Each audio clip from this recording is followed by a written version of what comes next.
हमारी जवाबदेही है जब आप दंगा फसाद कराना चाहते हो, क्योंकि बिहार असेंबली में भाजपा के लोगों ने क्या कहा था, मुसलमानों से उनका वोटिंग राइट जो है वो छीन लेना चाहिए। तब जाकर के हम खड़े होकर के बोले थे किसी माई के लाल में दम नहीं जो मुसलमान भाइयों से उनका वोटिंग अधिकार छीन ले। बिहार में सत्ता परिवर्तन के बाद आज पहली बार, कल रात में हम दिल्ली आए हैं और आज हमारी मुलाकात अपने घटक दलों के शीर्ष नेतृत्व से हुआ है, जिसमें कि आप सब लोग जानते हैं डी राजा जी, येचुरी साहब और मैडम सोनिया गांधी जी से हमारी मुलाकात हुई है।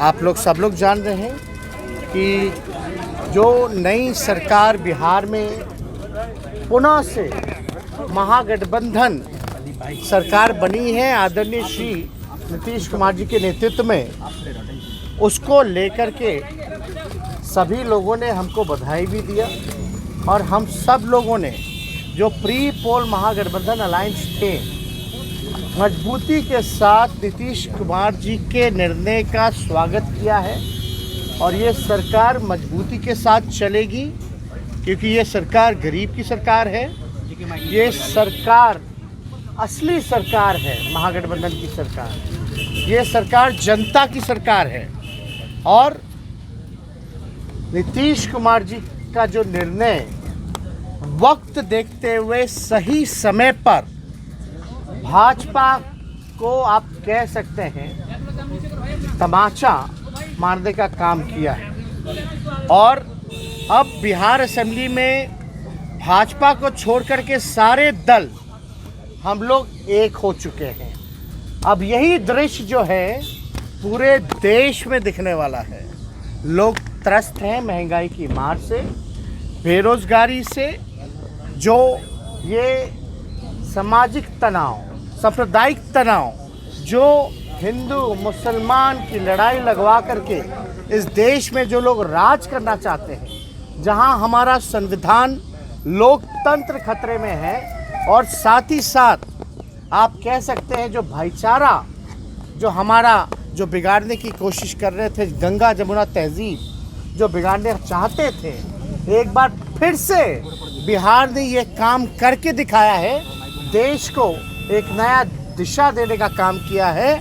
उसके लिए मुख्यमंत्री जी को हम धन्यवाद देते हैं, मैडम सोनिया गांधी जी को धन्यवाद देते हैं, येचुरी साहब, दीपांकर साहब, राजा साहब और सबसे बड़ी बात जो महागठबंधन जब बना था तो आदरणीय हमारे राष्ट्राध्यक्ष जो कि हमारे पिता आदरणीय लालू जी हैं, उनको हम दिल से धन्यवाद देते हैं कि आपने ज़िंदगी भर सांप्रदायिक शक्तियों से लड़ाई लड़ी, सामाजिक न्याय की लड़ाई लड़ी और गरीबों की लड़ाई लड़ी और आपने कभी भी फिरका प्रस्ती शक्तियों से आप ना डरे हैं ना झुके हैं। क्योंकि जो माहौल आप देखिएगा, भाजपा क्या कर रही थी पूरे देश में, महाराष्ट्र में क्या हुआ, मध्य प्रदेश में क्या हुआ, आपका झारखंड में क्या हो रहा था, ये सारा ड्रामा हम लोगों ने देखने का काम किया है।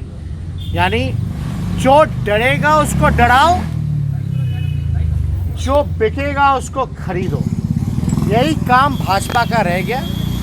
जो हमारा कॉन्स्टिट्यूशनल इंस्टीट्यूशंस था उसको एक एक करके बर्बाद किया जा रहा, चाहे ईडी हो, सीबीआई हो या इनकम टैक्स हो।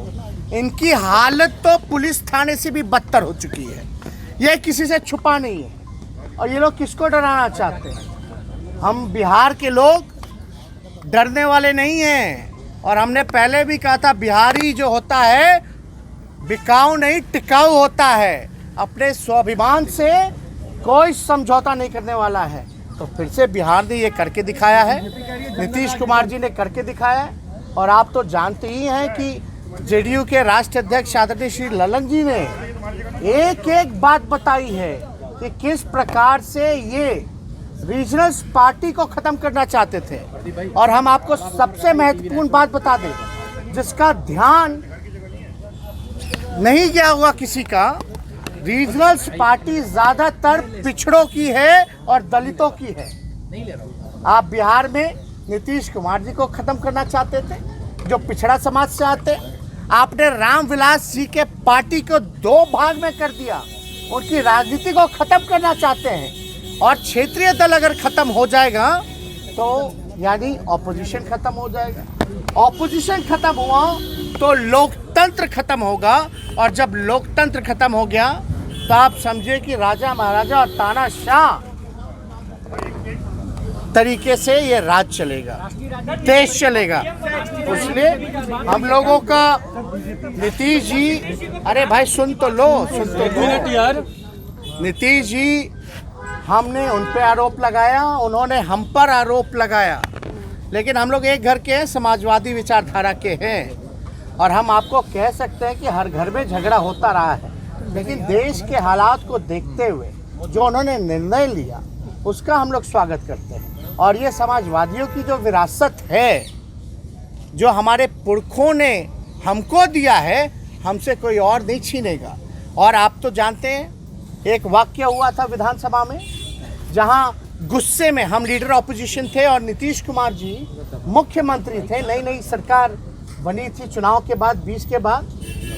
नीतीश जी खड़े होकर के क्या बोले थे, मेरे भाई समान दोस्त का बेटा है। यानी उस समय भी अपनापन था, उस समय भी रिश्ता था, उस समय भी विश्वास था, भरोसा था। दूसरी वाक्य हम बताना चाहते, नीतीश कुमार जी ने बोला था बाबू बैठ जाओ, किसी मुद्दे को लेकर के हम खड़े थे तो बाबू बैठ जाओ। तो एक तरह से वो आदेश भी था और प्यार भी था, हमारे लिए तो आशीर्वाद भी था और हम चुपचाप बैठ भी गए थे। तो हम लोग भले ही लड़े हों, झगड़े हों, लेकिन जब नेशनल इंटरेस्ट का अगर कोई मुद्दा आता है तो हमारी जवाबदेही है। जब आप दंगा फसाद कराना चाहते हो, क्योंकि बिहार असेंबली में भाजपा के लोगों ने क्या कहा था, मुसलमानों से उनका वोटिंग राइट जो है वो छीन लेना चाहिए, तब जाकर के हम खड़े होकर के बोले थे किसी माई के लाल में दम नहीं जो मुसलमान भाइयों से उनका वोटिंग अधिकार छीन लें।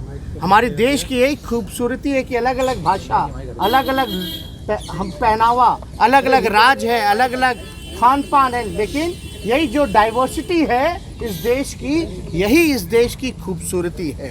तो इस अपने देश को बचाना है, इसलिए हम लोग पूरी मजबूती के साथ एक हुए हैं। इसके बाद आपका कोई सवाल? बीजेपी आरोप लगा रही एक में मंत्रिमंडल जो नया सरकार बने 2 दिन हुए हैं, बीजेपी कर रही है वापस आ गया है।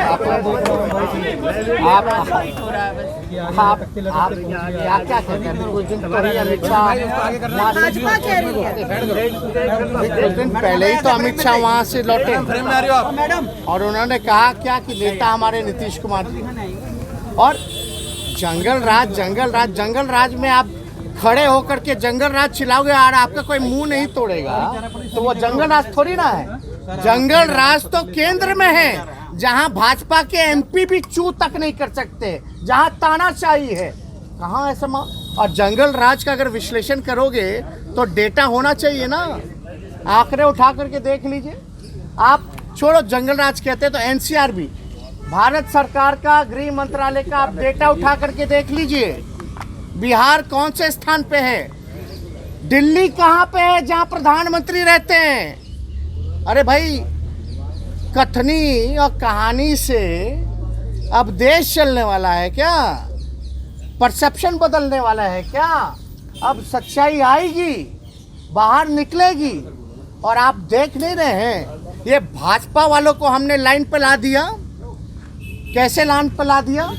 और जो समर्थित बीजेपी माइंडसेट के लोग थे, आज वो भी सवाल पूछ रहे कि रोजगार कब दोगे, कब आप बेरोजगारी मिटाओगे, 10 लाख का क्या होगा, जो असल मुद्दा है। अब भाजपा के लोग हमसे पूछ रहे हैं ना कि रोजगार का क्या हुआ, यानी हम उनको यहाँ खींच के ले आए। अगर वो सवाल आज सही एजेंडे पे बात हो रही थी, हमारी उपलब्धि है।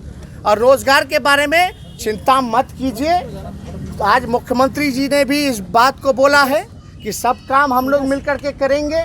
और यही नहीं, आप समझ लीजिए, रोजगार के बारे में जो कहा है वो होगा, तेजस्वी लेकिन थोड़ा इंतजार का मजा लीजिए। तेजस्वी जी आप तेजस्वी जी तेजस्वी जी एक सवाल है। तेजस्वी एक मिनट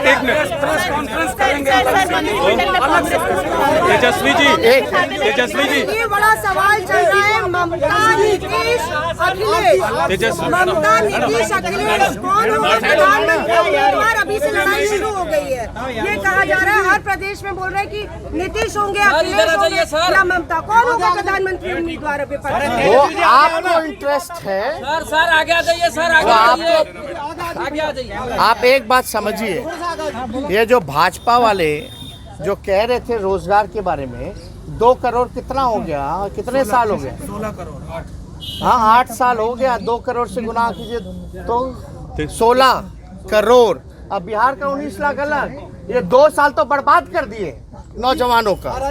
तो इसलिए आप एक तेजस्वी जी एक सवाल है आप सर। ये सही इस सवाल को लेके सर एक सवाल आपका जो सवाल था कौन कौन होगा सर, कौन कौन होगा, हमको लगता है कि अब सभी ऑपोजिशन पार्टी को एक साथ बैठने का टाइम आ गया है, क्योंकि बिहार ने वो दिशा दी, एक लड़ने का जज्बा दिया है।